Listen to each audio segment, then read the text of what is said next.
Thanksgiving was supposed to be peaceful. Just dinner, laughter, and maybe a few awkward family jokes.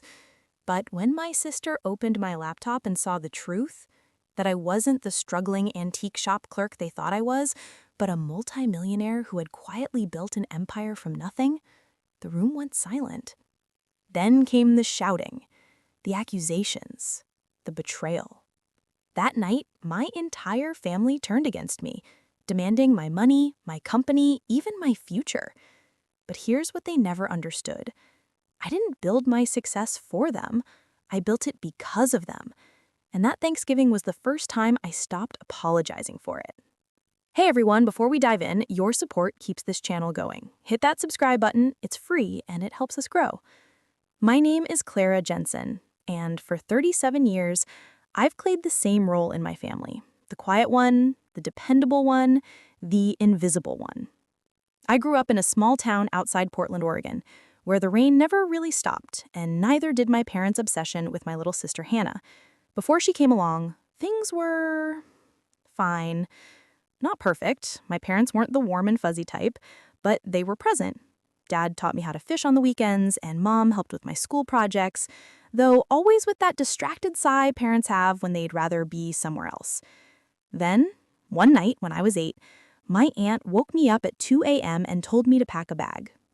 "Your mom's in the hospital," she whispered. "The baby's coming early."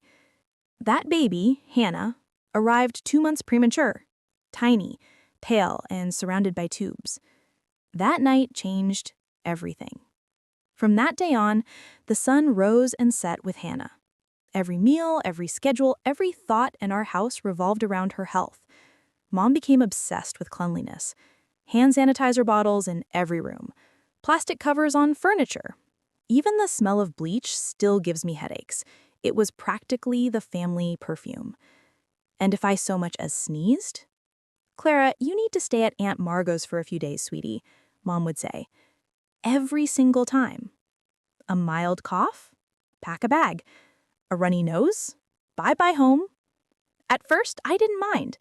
Aunt Margot made banana bread and let me watch late-night movies. But I wasn't stupid. Even at 9 years old, I understood what it meant.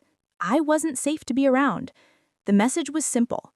Hannah mattered more. Years of disappearing. As Hannah grew stronger, the rules didn't fade. She learned quickly that being sick meant special treatment. Didn't want to go to school? My head hurts. Mom would keep her home with soup and Netflix. Didn't finish a project. Mom would call the teacher and say Hannah had a stress episode. Meanwhile, I was doing everything right. Straight A's, science fairs, spelling bees, nothing. When I got first place at the state debate finals, I came home holding the trophy like a miracle. Mom looked up from her laptop, smiled faintly, and said, "That's nice, dear. Hannah's resting, so keep it down, okay?" That was the night I stopped showing her things. I built my own little world. Books, art, and the quiet corners of the library. I found comfort in history, especially antique jewelry. Tiny, forgotten treasures that had once meant everything to someone. Maybe that's why I loved them, because I knew how that felt. The talent show. I'll never forget the night of my school's winter showcase. I had spent months teaching myself piano, Bridge Over the River Sky. My hands shook as I played in front of the empty seat my parents were supposed to fill. They didn't come. Hannah had a 99-degree fever, barely above normal, but that was enough. The next week, they both showed up to her 15-minute flute recital, filming like proud directors. She played 2 off-key songs. They cheered like she'd won a Grammy. It's funny how a child starts understanding love. You learn that some people get it freely, and others have to earn it, but never quite can. Growing up the ghost. By high school, I had stopped asking for attention altogether. I buried myself in studying, in work, in anything that got me out of that house. I joined clubs, volunteered, and worked evenings at a diner called Marlowe's Grill. The owner, an old woman named Rita, used to say, "Sweetheart, some families see your worth too late. The trick is to make them regret it." She was right. I graduated at the top of my class. SAT score? Perfect. Scholarships? Several. When I told my parents I got accepted to Stanford with a full ride, Mom frowned.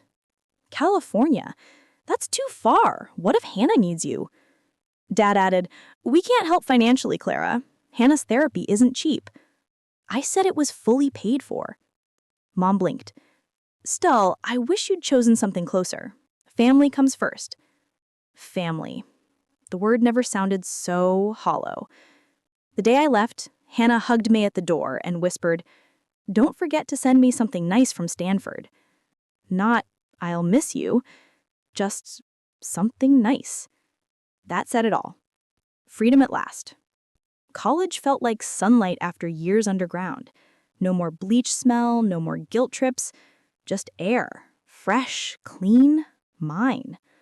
I studied art history, focusing on jewelry design and preservation. When I wasn't studying, I volunteered at local antique fairs, learning everything about gemstones, authenticity, and historical value. After graduation, I got an internship at Levin & Carter, an auction house in Chicago that dealt with estate collections. It was the lowest position imaginable, labeling boxes, organizing photo catalogs, fetching coffee, but I didn't care. I was learning. 3 months in, we received a huge shipment from the Davenport estate, dozens of jewelry boxes labeled costume, but something about one brooch caught my eye. It was heavier than it should have been, the clasp unusually fine. When I looked closer under the loupe, I saw faint engraving marks that didn't match mass-market copies. I did research late into the night using public archives and old jeweler registries. The next morning, I nervously approached my supervisor, Mr. Ellis. I think one of these pieces might be real, I said, holding the brooch like it was radioactive. He didn't even glance up from his tablet. Costume jewelry, Jensen, just tag it. I didn't. I spent the weekend compiling evidence, photos, historical references, and even chemical analysis results from a local lab I paid for myself. Monday morning, I presented it again. This time, Ellis frowned, took the brooch, and called his boss. A week later, the piece sold for $51,000, and Ellis called me Ms. Jensen for the first time. That moment changed my life. Finding my calling. For the first time, my attention to detail, the same thing they'd mocked me for, became an asset. I started authenticating more pieces. Clients began to ask for me by name. In 2 years, I was earning more than I ever dreamed. And for once, I felt seen. Then, one afternoon, Ellis called me into his office. Clara, you've got a gift, but you'll never get rich working for other people. Start your own firm. I laughed. With what money? He shrugged. You'll figure it out. And I did. I cashed out my savings, maxed out my credit cards, and rented a single-room office above a dry cleaner in Chicago. The walls were yellowed, the ceiling leaked, and the smell of detergent never faded. But it was mine.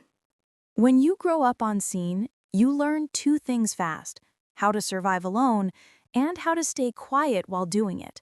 That silence became my greatest weapon. By my early 30s, Clara Jensen Authenticity and Appraisals had transformed from a one-woman operation into a boutique firm known across the country for its accuracy and discretion. We didn't advertise.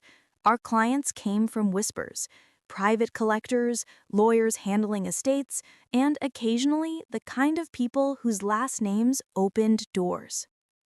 My small, leaky office above the dry cleaner was long gone. Now I had a floor in a glass building overlooking Lake Michigan. It still amazed me every time I unlocked the door. Inside, my team worked in quiet focus.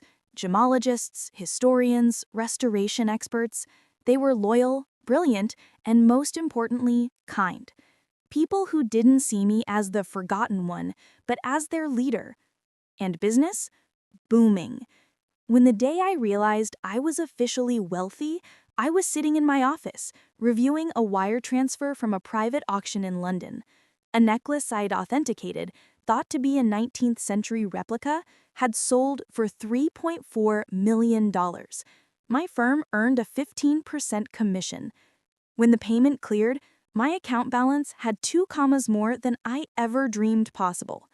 For a long moment, I just stared at the number, numb. Then I closed my laptop and cried. Keeping the secret. Despite my success, I kept everything about my business hidden from my family. Not because I wanted to deceive them, but because I didn't want to explain it. They wouldn't understand. To them, jewelry was pretty stuff. The idea that research, provenance, and authentication could make or break million-dollar deals? Too foreign. Besides, my parents had never shown interest in my career, only in how it compared to Hannah's. And Hannah's life? Well, it was what you'd expect from someone raised on attention. She floated from one marketing job to another, quitting whenever things got hard. There was always an excuse. Toxic boss, mental health break, creative reset. And every time my parents bailed her out.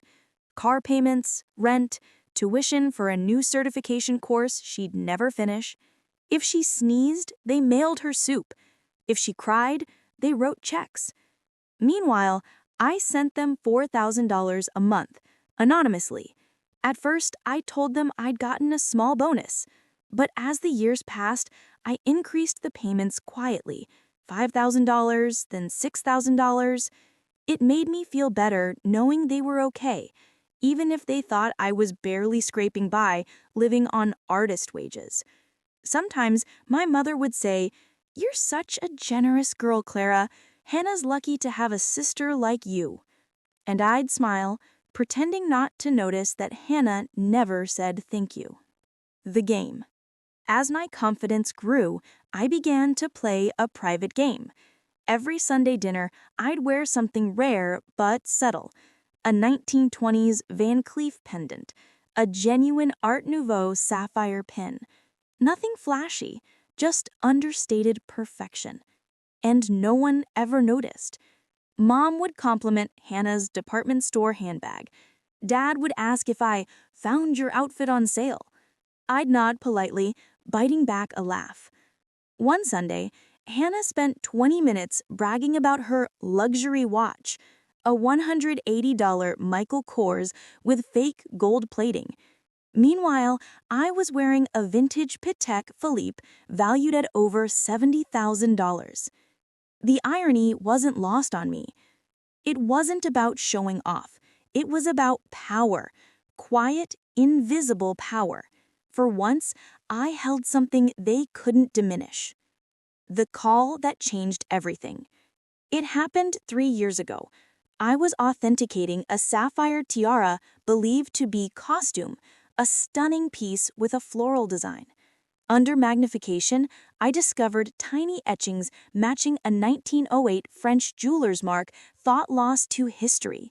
The tiara sold at auction for $2.1 million. My portion, $315,000. That sale made headlines in collector circles. Suddenly, my inbox overflowed with inquiries from Paris, Dubai, Tokyo. Overnight, I went from being that American appraiser to one of the most trusted names in luxury authentication. With success came growth. 3 offices, a staff of 24, private contracts with high net worth families and museums. For the first time, I wasn't just stable, I was secure. We cleared 8 figures in profit that fiscal year. My accountant looked at me across the conference table, eyebrows raised. "Clara, you're a millionaire several times. Maybe it's time to celebrate." But I didn't.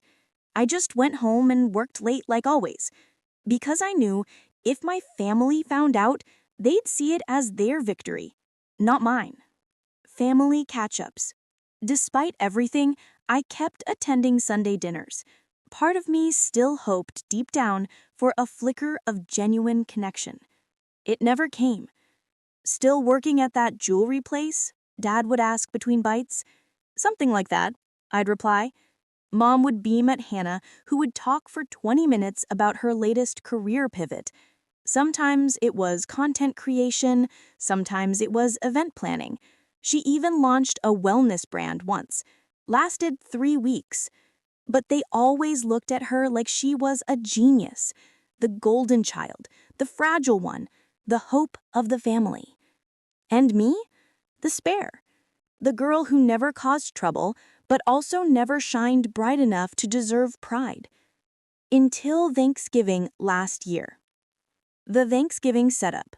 2 weeks before Thanksgiving, my mom called sounding flustered. "Clara, I don't know what I'll do this year. My back's been awful. Cooking for everyone, it's too much." 20 guests, she said. Hannah, her fiancé, cousins, aunts, the usual crowd.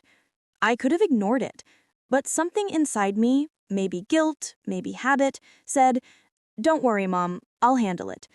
She sounded relieved but hesitant. "Are you sure, sweetheart? Caterers are expensive." "I'll manage," I said. "Just don't go overboard. You're not made of money," she added with a laugh. If only she knew. That night, I called a private event company I often used for client galas.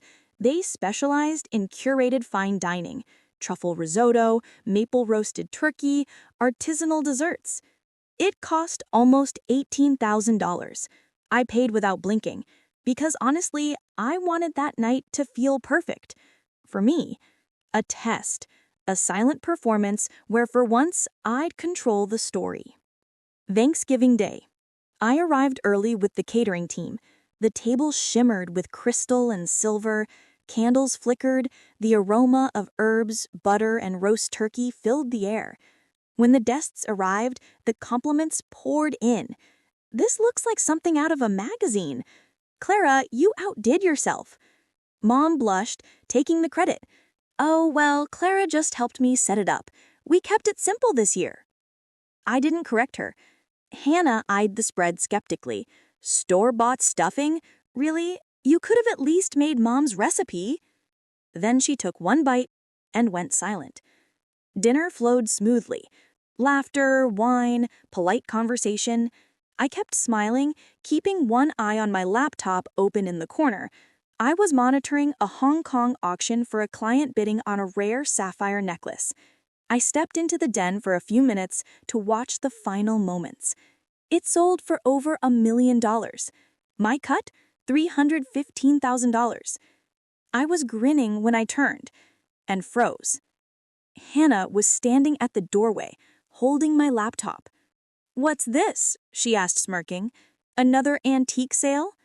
I moved forward quickly, but she lifted the screen toward her. Her eyes flicked across the numbers. The account balance, the profit reports, the pending contracts. Her smirk vanished. Then she said, loud enough for the entire table to hear, "Everyone, come look at this." The reveal. The dining room went silent. "What's going on?" Mom asked, half laughing. "Hannah, turn the laptop around. This," she said, dramatically, "is what Clara's been hiding." The screen glowed in front of 20 stunned faces. Account balance, $10.6 million. Quarterly profit, $3.2 million. Pending contracts, $480,000. For a moment, no one spoke. Then Mom laughed nervously. "Oh, Hannah, that's not real. Clara works with antiques, not—" "It's real," I said quietly. "I own an authentication firm. That's my business account." The laughter died. Dad's fork clattered onto his plate. Hannah's mouth hung open. Someone gasped. Then Mom's face shifted, disbelief melting into anger. "You have $10 million, she said slowly. "All this time, and you let us struggle? Your father nearly refinanced the house last year." I blinked. "I've been sending you money every month, for years." "Peanuts," she snapped. "While you sit on millions?" Hannah slammed her wine glass down. "Unbelievable. I'm drowning in student loans and you couldn't help? You knew I was struggling." I stared at her. "You've never worked a full-time job in your life." Her eyes filled with tears instantly, the kind she'd mastered since childhood. "You don't understand. You're supposed to be family." That word again. Family. As if it was currency. Breaking point. I stood up slowly. For 30 years, I was invisible. You ignored every success, every effort. You sent me away every time I sneezed, and now you find out I built something for myself and you want to take it? Mom slammed her napkin onto the table. You owe us. We gave you everything. No, I said. You gave Hannah everything. I gave myself everything. The silence that followed was deafening. I took my laptop, picked up my coat, and walked toward the door. Behind me, I heard Hannah mutter, "She's going to regret this," and Mom's voice trembling with fury. "She'll come crawling back. Just wait." I didn't look back. The drive home that night felt endless. Chicago's skyline blurred behind the windshield, the streets glowing with orange lamps reflected in the rain. My hands trembled on the steering wheel, not from anger, not even from sadness. It was something colder. Finality. I'd spent a lifetime trying to earn my family's love, and in one night, they had proved it was never about love. It was about control. By the time I reached my townhouse, the first message had already arrived. "Mom, how dare you walk out on your family like that?" Then another. "Mom, you owe your sister an apology." And another. "Mom, we're discussing what's fair. You'll hear from us soon." By midnight, there were over 60 texts. By 3 a.m., the group chat exploded. Hannah had gone public. Social media warfare.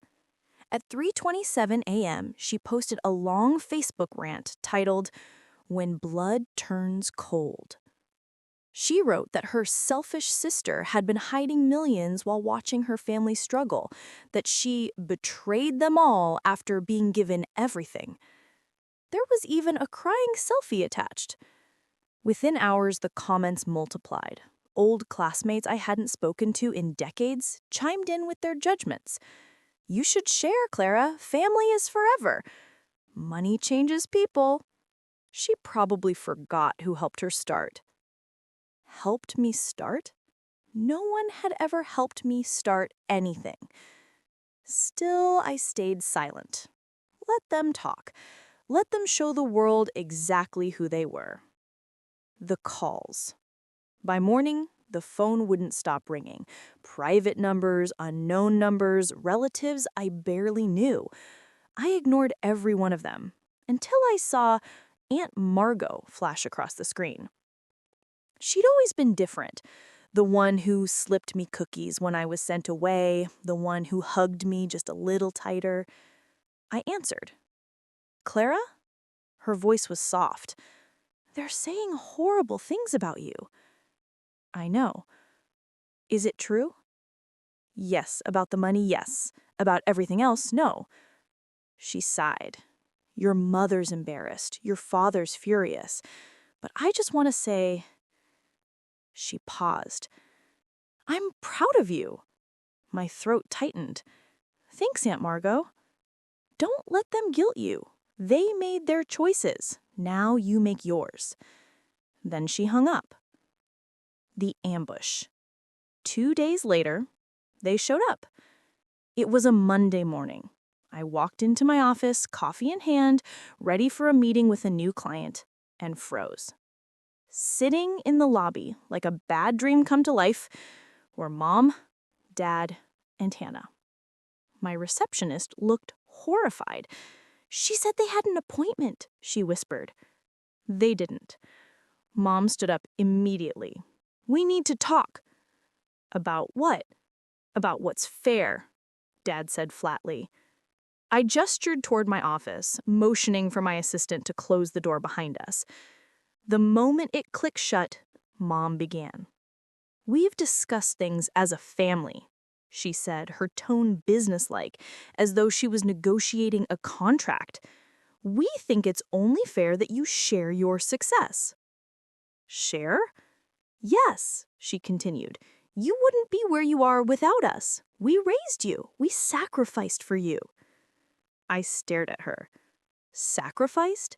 You mean sending me away every time I coughed?" "Don't be dramatic," she snapped.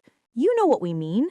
Hannah has debts, and your father's retirement isn't what it used to be. We're not asking for much." Dad cleared his throat. $2 million for Hannah would set her up nicely. And a home for us, somewhere warm. Florida, maybe. We deserve comfort in our old age. I blinked. "You're kidding." Hannah folded her arms, feigning calm.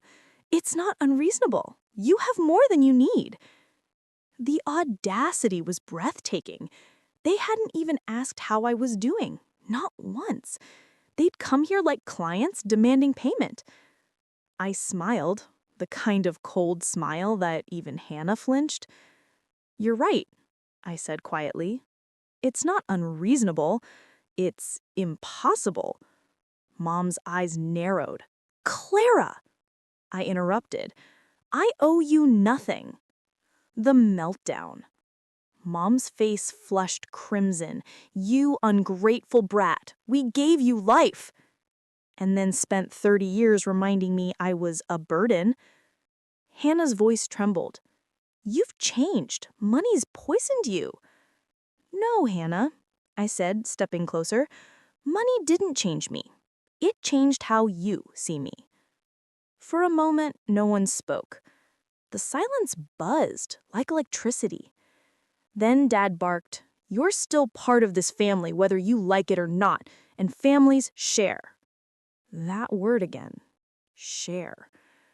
I walked to my desk, opened my banking app, and clicked on the automatic transfer I'd been sending them every month. Cancel recurring payment. A soft tone confirmed it. Mom gasped, "What did you just do?" "I stopped paying for my own humiliation," I said simply. Hannah started crying. As always, big dramatic sobs that once melted everyone's hearts. But not mine. Not anymore. When she realized it wasn't working, she stopped abruptly, wiping fake tears with the back of her manicured hand. "You'll regret this." "No," I said. "For once, I won't."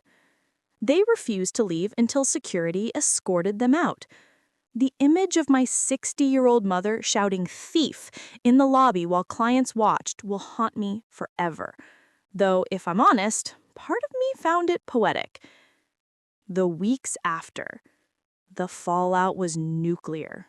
I woke up each day to hundreds of messages, some from strangers, some from relatives I hadn't heard from since childhood. "Why would you do this to your family? They need you. You're selfish." I ignored them all. Silence is powerful when used right. Then came the anonymous emails. "Give them what they deserve. Pay up or face the consequences." One even read, "Money won't protect you from guilt." That one made me laugh. They were trying to guilt me using the same tactics that had worked my entire life. But this time, I had something stronger. Boundaries. My lawyer drafted a cease and desist. Within 2 weeks, the harassment slowed. Except for one message. From Mom. "You've ruined this family. We're praying for your soul." I deleted without reading further. The unexpected ally. A month later, I got a call from an unknown number. Against my best in judgment, I answered. "Clara?" It was Grandma Irene, my father's mother, the one who'd rarely spoken to me since my childhood. She was the matriarch, sharp as a blade even in her 80s. She said, "I heard about Thanksgiving. Your mother's been making the rounds, telling everyone you turned evil." I stayed quiet. Then she added, "Good for you." I blinked. "Excuse me? You think I don't know what kind of nonsense that woman pulled when you were a kid? Time you stood up for yourself." And as for Hannah, that girl couldn't hold a job if it came with a seatbelt. I laughed, genuinely, for the first time in weeks. "Thank you, Grandma Irene." She said, "You remind me of my sister. Smart, patient, and dangerous when provoked. Don't let them drag you down, dear. You earned every cent." That conversation stayed with me. It didn't erase the pain, but it helped me breathe again. Healing by fire. Therapy helped too. My therapist, Dr. Klein, was blunt in the best way. She said you didn't betray them, you simply stopped participating in your own exploitation. That line stuck with me. I began journaling again, something I hadn't done since college. Every night I'd write one truth. I am not responsible for their happiness. I am allowed to succeed quietly. I am free. I stopped checking social media, changed my number, and moved to a new condo near the lake. High security, quiet neighbors, floor-to-ceiling windows that overlooked the city. The silence wasn't lonely anymore. It was peace. The business booms. Ironically, the scandal only boosted my company's reputation. Collectors admired my composure under public scrutiny. One wealthy client from Monaco told me, "If you can handle family drama with that kind of grace, I trust you with my diamonds." Within months, business doubled. We landed museum contracts, private verification deals, even collaborations with European archives. By the end of the year, Aurora Authenticity, renamed Jensen & Co. Authenticity, was one of the highest-earning authentication firms in the country. 10 million became 12, then 15, then 20, and I didn't tell a soul. 6 months after Thanksgiving, I received one final email. Subject line, "We're sorry." It was from Hannah. The message was long, rambling, full of excuses. She said she'd been influenced by Mom's emotions, that she just wanted fairness, and that she was starting her own jewelry business. I almost deleted it, until I reached the last line. By the way, I bought a vintage Cartier bracelet for my new company photos. Isn't it beautiful? I clicked on the attached picture. The bracelet gleamed under soft light, and I laughed out loud. It was fake, a cheap reproduction I'd seen 100 times. I replied with 3 words. "Nice replica, Hannah." Then I hit block. Freedom. It's been a year now. A full year since that Thanksgiving explosion.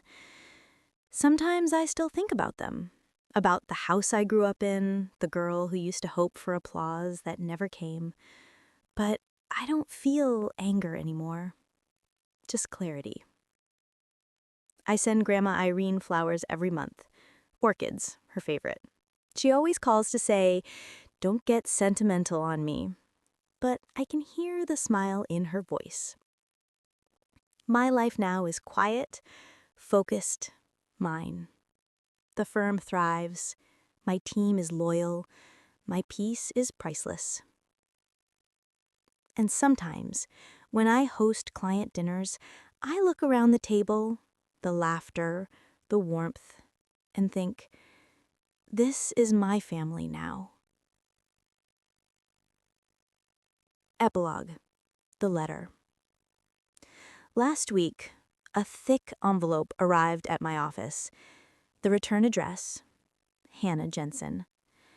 Inside, a handwritten note.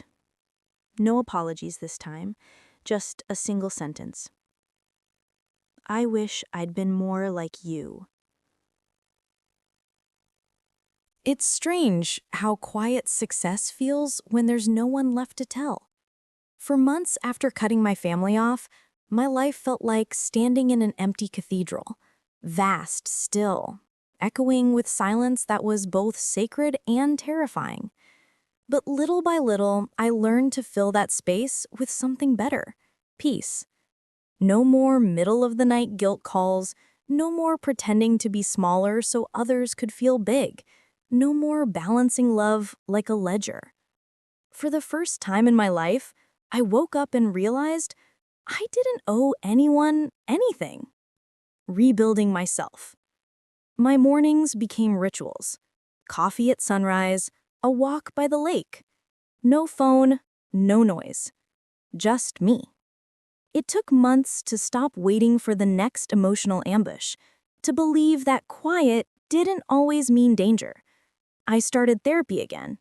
My therapist, Dr. Klein, asked me something that changed everything. Clara, she said, what do you want your life to look like if no one's watching? No one's watching.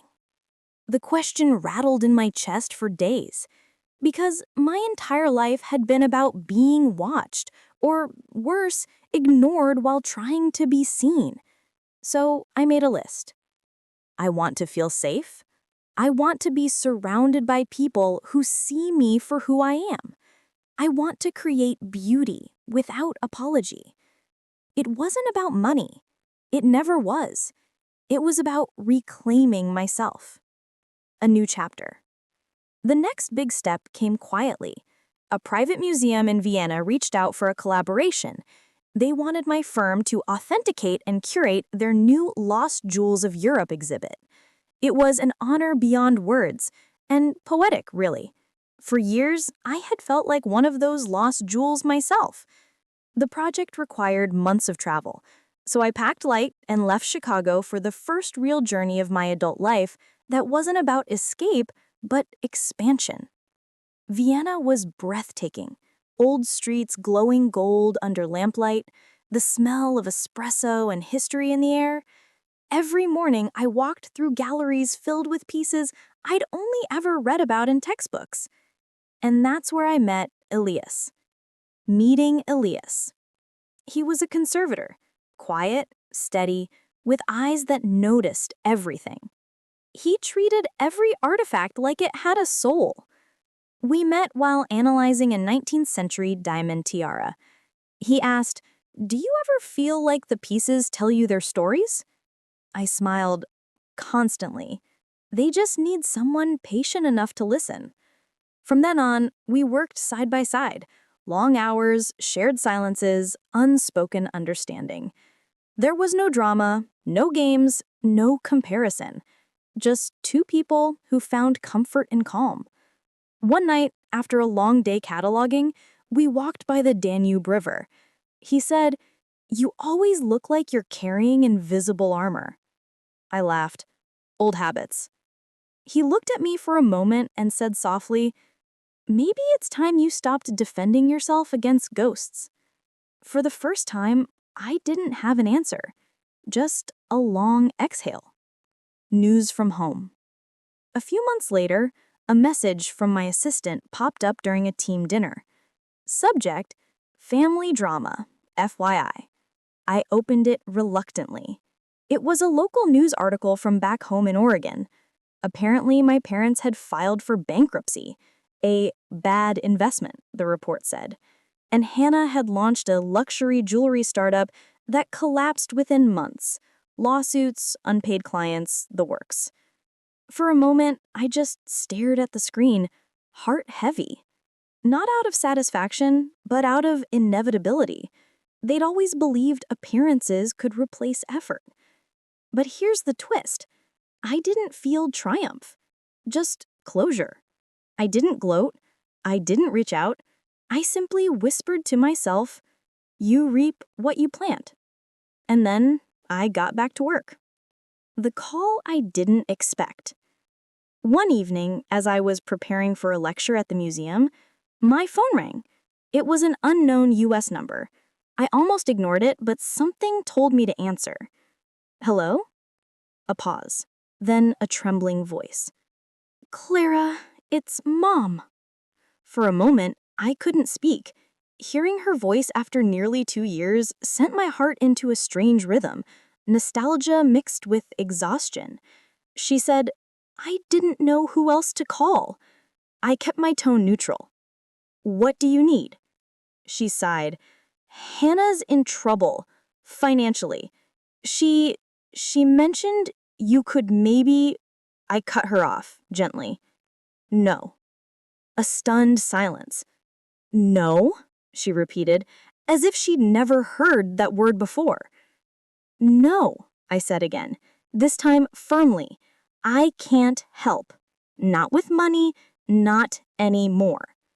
There was a long pause. Then, unexpectedly, she whispered, "I see." Her voice cracked. I didn't realize how much I hurt you until you disappeared. You were right, Clara. We didn't see you." That sentence hit me like a wave. Not an apology exactly, but the closest thing I'd ever get. "I hope you find peace," I said quietly. "Goodbye, Mom." And I hung up. Then I cried, not from grief, but from release, because the little girl who spent her life begging for love finally stopped asking. Quiet revenge. The Vienna project ended successfully.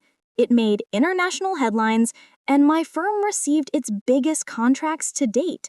But my revenge wasn't in success, it was in serenity. I started a foundation under the radar, the Clara Fund for Women in Arts and Heritage. Every year, we fund 10 scholarships for girls from low-income families to study art, history, and gemology. No big announcements, no press, just quiet impact. When the first batch of recipients sent thank you letters, I sat at my desk reading each one through tears. Every thank you felt like it belonged to that forgotten version of me, the child who once wished someone believed in her potential. Now I was that someone for someone else.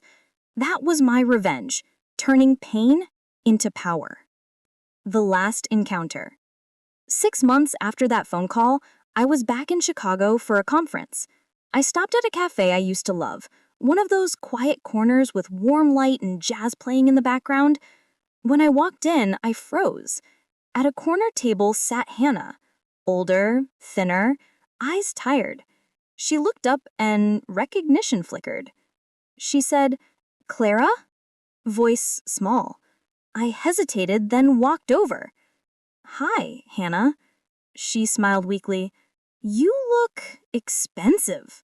I chuckled softly. "You look human." She laughed, a tired, genuine sound. Then her eyes filled. "I messed up." "I know," she nodded.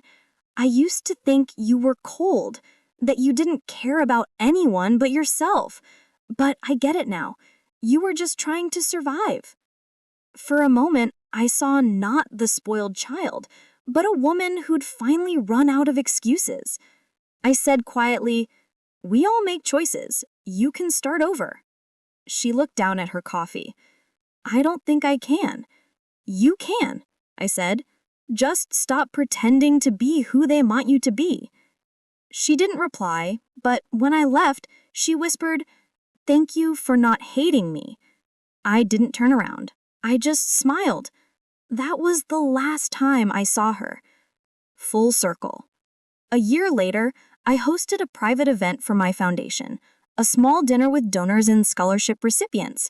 One of the girls, barely 18, stood up and said, "I grew up with no one believing I could do anything, and now, because of you, I'm going to study art history in London." Her voice trembled, but her smile didn't. The room erupted in applause. And that's when it hit me. I'd become the person I once needed. The cycle was broken. After everyone left, I stayed behind alone, looking out over the city lights. I thought about the long path that led here, the silence, the rejection, the years of invisibility. All the things that once made me small had shaped my strength instead. And now, finally, I wasn't hiding anymore.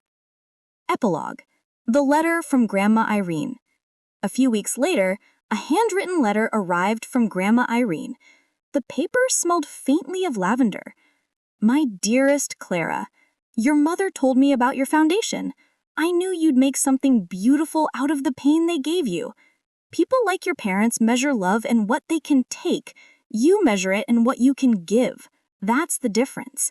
Don't waste a single day on regret. Some of us learn love the hard way, by giving it to ourselves first. P.S. I'm very proud of you. And for the record, I always knew that girl Hannah was full of nonsense.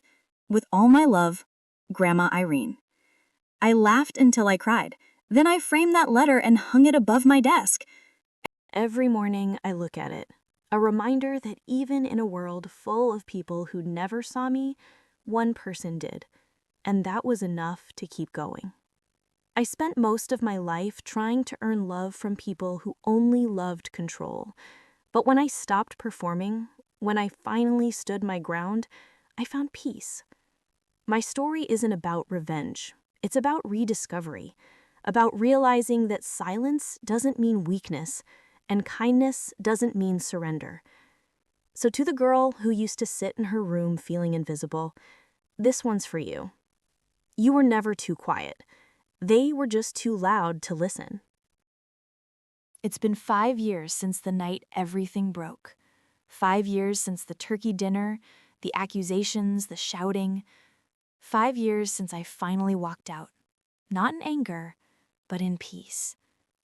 And every year since then, my life has become quieter and somehow fuller. A different kind of morning. The mornings in my new life start softly.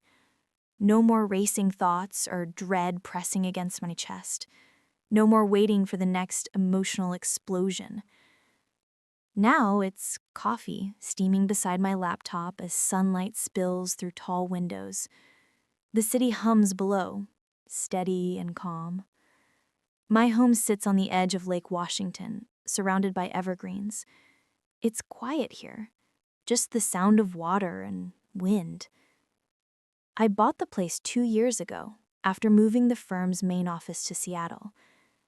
And sometimes, when I sit on the porch with my coffee, I catch myself smiling for no reason.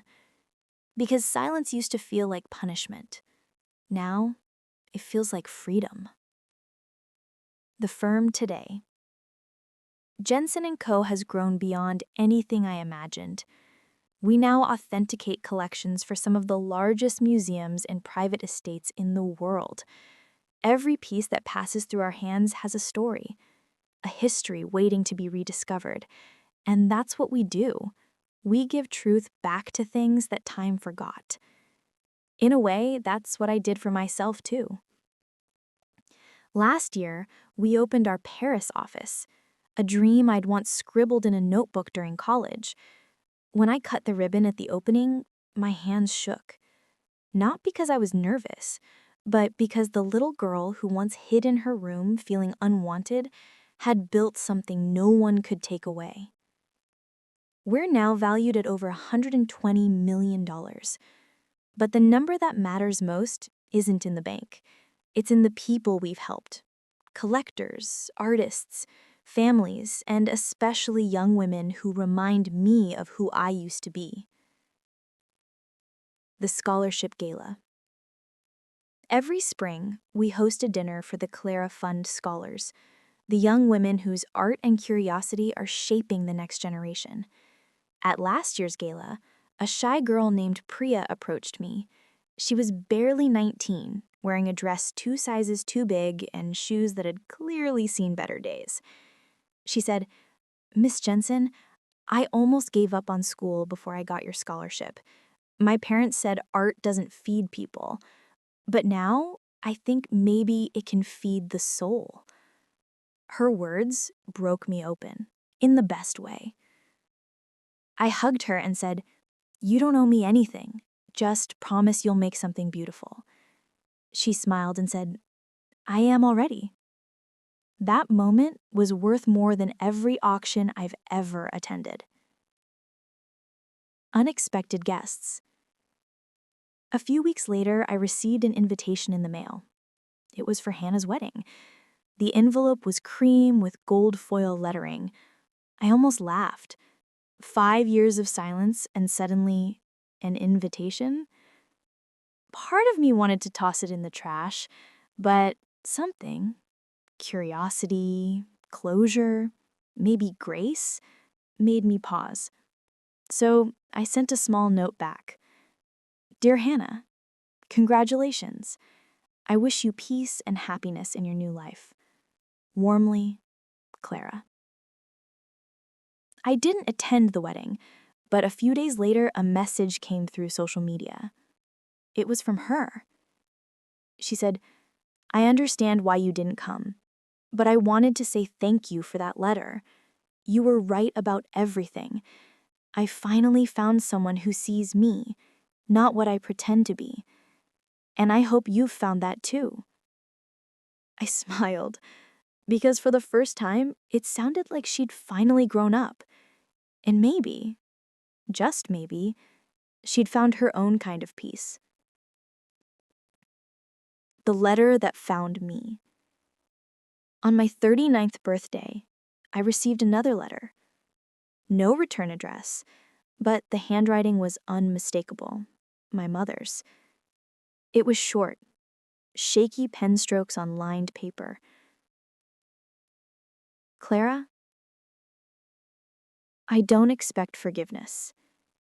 I don't even know if I deserve it. But I wanted you to know I've been seeing a counselor. For the first time, I understand. What I did, how I made you small so I could feel needed, how I confused love with control. I'm proud of you, truly. You became the kind of woman I used to wish I'd been brave enough to be. Take care of yourself, my girl. Love, Mom.